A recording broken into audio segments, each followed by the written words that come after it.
Ward உறுப்பினர்கள் 9 பேரும் ஆக 200 மகளிர் உள்ளிட்ட 9,564 பேர் தங்களை கழகத்தின் அடிப்படை உறுப்பினர்களாக இணைக்கப்பட்டனர்.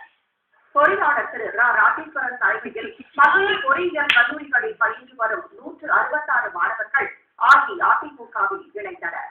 அவர்களிடையே ஒரு நிகழ்ச்சியில் தெரிவித்த இந்த நாட்டை ஆளப்போகிறவர்கள் இளைஞர்களாகிய நீங்கள் தான் என தெரிவித்தார்.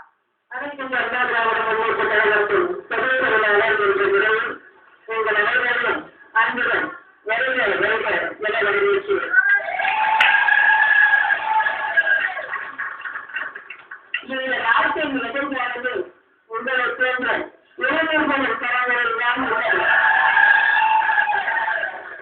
நாளை இந்த நாட்டை நடத்தப் போகிறவர்கள், இந்த நாட்டை ஆளப் போகிறவர்கள் நீங்கள் தான். எத்தகைய நம்பிக்கையுடன் கழகத்தில் வந்திருக்கிறோம், அந்த நம்பிக்கை வீண் போகாது.